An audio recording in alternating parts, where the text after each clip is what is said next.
Bo said on the Hot Mic podcast when discussing Textgate, Kyle is a liar. I don't know if Kyle knew that I thought she was a liar or that I think she is a liar. Let me make that correct. You know? It's like, girl, that girl was lying. Oh, wow, okay. What? I mean, I've never been accused of being a liar, so. Well, there were lies told.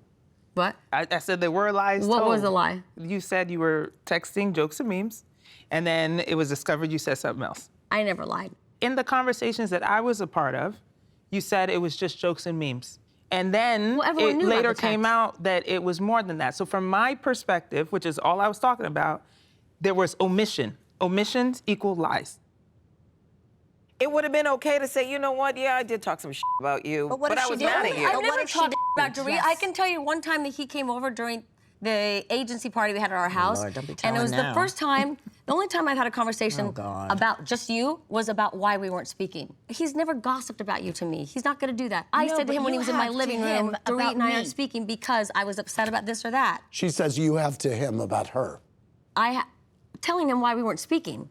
Yes, talking like you're talking to my husband like he's on your side, trying to get him on your side. He actually wasn't. He was saying trying to get these girls on your side and showing them the text message. Kyle, it's juvenile.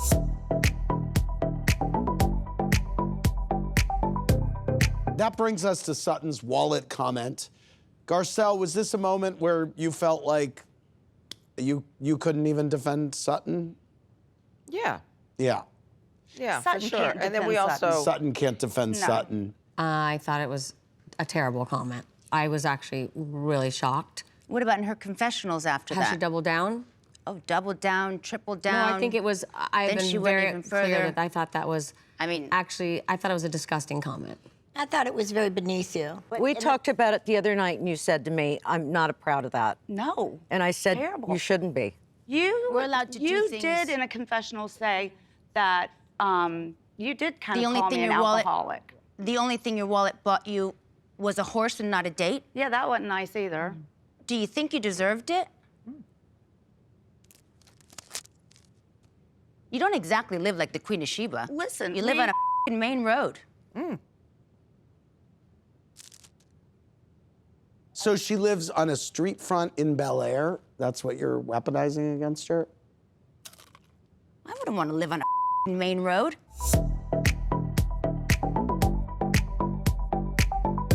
Kathy, I noticed you have an uncanny ability to extract gossip and tea from these women in a way that no one else seems to be able to do. What's your secret? Give me just like an example. I thought at the lunch at your house, you did a very good job. You were hysterical. What you said, Girl, I didn't see. you said you were Chinese, girl. That was hysterical. When I was in Venice, this lady knew everything and knew I am part Chinese, 3000 BC. What? Am I Chinese? This happened on a couture show for Max Mara. Where's this going? So you heard you were Asian at the Max Mara show? Yes, in a castle. You heard or you did a test? Is it a psychic? Is it DNA? It's a psychic from Venice. No, it wasn't a psychic. Please make me understand this. Okay, in Venice, Italy, you found out you were Asian? Are we Chinese or are we not Chinese? There was a lady that said, what is your name? And I said, Kathy Hilton. She said, what is your background? I said, actually, I'm part Northern Italian. And she asked me for my birth name.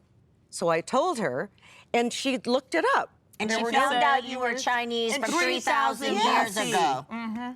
Where did she look it up? On her phone. On Google.